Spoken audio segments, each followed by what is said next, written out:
Et coucou, j'espère que vous allez bien. On se retrouve dans une nouvelle vidéo où j'avais envie de te parler des 5 croyances limitantes qui t'empêchent du coup et qui te limitent dans la gestion de tes émotions, dans la manière dont tu vas les vivre et comment tu peux te sentir bien du coup avec elles.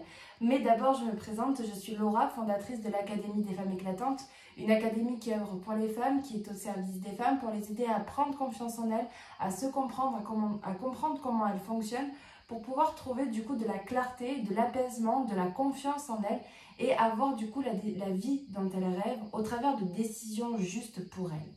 Et donc dans les 5 croyances, je vais commencer par la première, celle où tu penses que, j'ai noté ça sur mon papier parce que sinon j'oublie, celle où tu crois que le fait de vivre tes émotions, d'exprimer tes émotions est un signe de faiblesse. Ça, c'est quelque chose effectivement qui revient souvent. Dis-moi en commentaire si ça te parle. La notion de faiblesse, c'est parce que du coup, tu vas montrer une partie de toi, une certaine vulnérabilité. Et on n'est pas forcément à l'aise avec ça, le fait de montrer comme une partie de nous qui est plus intime, qui nous représente plus. On a peur d'être jugé, critiqué pour cela. Et donc, il y a ce sentiment de la peur d'être rejeté ou abandonné par l'autre, pas compris, etc. Et donc du coup, on préfère ne pas se montrer dans cette vulnérabilité. Et en plus, il y a une signe de faiblesse, donc de diminution de soi. Vous voyez, le fait de ne pas être à la hauteur alors que ça n'a rien à voir. Vraiment, ça n'a rien à voir. Vivre ses émotions pour une femme, c'est accepter ce qu'elle est à 100%. Donc dis-toi que dès lors que tu refuses d'exprimer tes émotions ou que tu en montres qu'une partie, tu n'es pas pleinement toi. Et donc du coup, tu ne peux pas demander aux autres de te comprendre. Parce que du coup le masque que tu as, du coup ce que tu reflètes aux autres, n'est pas total, donc du coup on ne peut pas te comprendre. Ça, il faut aussi en avoir conscience. La deuxième, c'est le fait de devoir rester positif quoi qu'il arrive. Ça, pareil, à partir du moment où il y a un toujours, je dois toujours rester positif par exemple, où j'ai toujours voilà, ce besoin d'être comme ça montre qu'il y a il y a une blessure derrière. Parce que qu'est-ce que ça signifie être négative du coup? Être positif, c'est un état d'esprit, c'est pas simplement regarder que le bon côté en fait.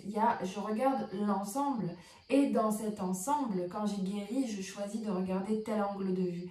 Et être positif, c'est pas se renier en fait. Et c'est là où il y a cet amalgame-là, où il y a un côté très égocentrique qui est, donc je mets du mental sur la manière dont je vais voir les choses ou ressentir, sauf que de la manière dont tu ressens, il n'y a pas de jugement à avoir. Positif, ça va être ta finalité, mais en soi, il te faut vivre des fois des moments où c'est pas forcément top.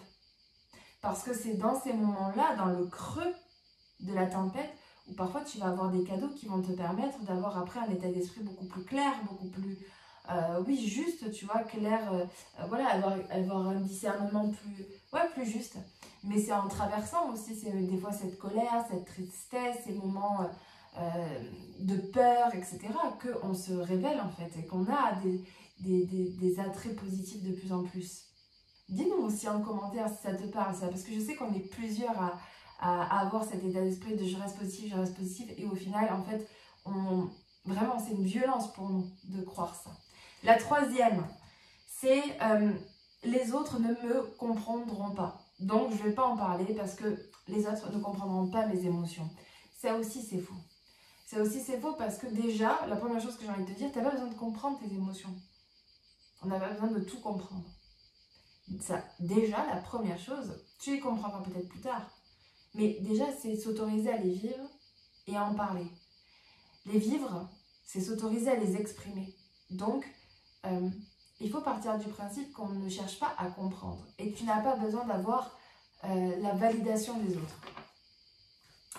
Le problème de les autres ne comprendront pas mes émotions, c'est que tu sous-entends et tu mets une pression à l'autre de comprendre comment tu fonctionnes, comment tu es. Non.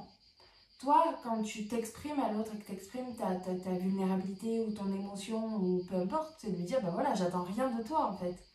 J'ai juste envie de t'exprimer peut-être qu'aujourd'hui, je suis triste, je suis en colère. Vous voyez, moi la dernière fois, j'ai exprimé ça à mes copines, je leur ai expliqué que j'avais pas besoin de, voilà, aujourd'hui de tout, mais que je ressentais ça, point. Il faut aussi accepter ça, de se dire juste, je ressens ça, c'est comme ça, voilà, ça ne s'explique pas. Peut-être que demain, après-demain, dans 1 an, 2 ans, 3 ans, 10 ans, je comprendrai. Mais aujourd'hui, là, de suite, je ressens ça, et c'est comme ça. Et l'autre doit apprendre aussi à accueillir ou pas, en tout cas, ça lui appartient. Mais le but, c'est pas forcément qu'ils comprennent, c'est qu'ils acceptent et qu'ils respectent. La quatrième croyance, c'est si j'ignore mes émotions, elles disparaîtront. Et ça, c'est le début de la dépression, je dirais. Parce que tu te renies, tu gardes à l'intérieur de toi, là, tu vois, l'émotion, et t'attends.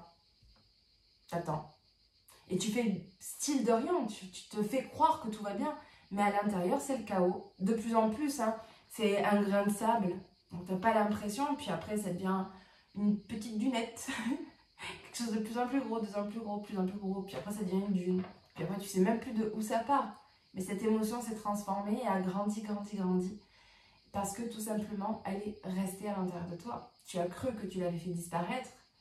Tu as cru en l'ignorant qu'elle disparaîtrait, mais elle ne disparaît jamais. Elle reste à l'intérieur de toi. Et la cinquième, c'est je dois gérer mes émotions seule. Et ça, je dirais que ça revient aussi avec la vulnérabilité du style de ben voilà, je ne veux pas me montrer. Mais ça vient aussi avec l'idée de je ne veux pas faire du mal aussi aux autres. C'est-à-dire que si j'ai de la colère, de la tristesse ou quelque chose d'anxieux, je ne veux pas déverser ça à l'autre. Alors déjà, première chose, c'est que l'autre, il a sa responsabilité aussi.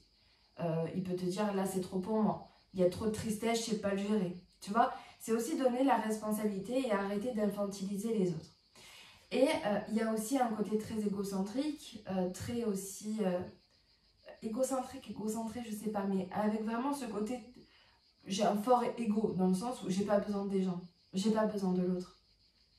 Je suis désolée, hein, mais on est des êtres humains et par conséquent, nous avons forcément besoin de quelqu'un.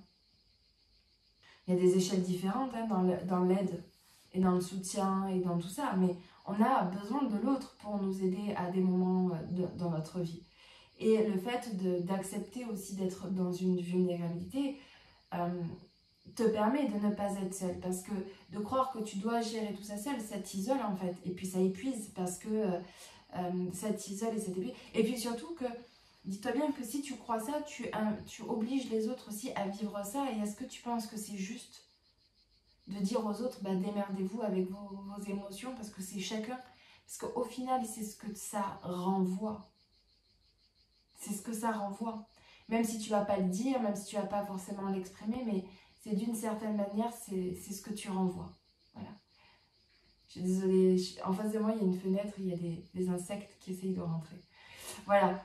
Donc, j'espère que ces 5 croyances limitantes, que je te mets en description si tu veux les revoir, pourront t'aider à mieux comprendre qu'est-ce qui peut t'empêcher de vivre telles ou telles émotions.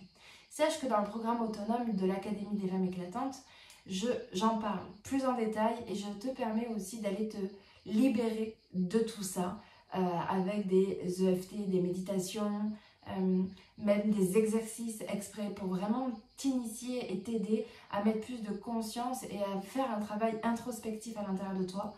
Je mélange dans ce programme de la pédagogie, mais aussi de la théorie, des exercices pratiques, mais aussi, tu vois, cet aspect de... Il y a un travail aussi profond à faire au travers de la méditation et des instants vraiment d'intériorité. Voilà. Tout est fait pour t'aider, t'accompagner au travers de tout ce que j'ai vécu et au travers de tout ce que mes clientes vivent et de tout ce qu'elles me rapportent, de toute mon expérience et de mon expertise pour t'aider du coup à mettre en lumière certaines zones d'ombre pour justement te libérer de tout ça et entamer du coup aussi un processus de guérison. Voilà, à bientôt!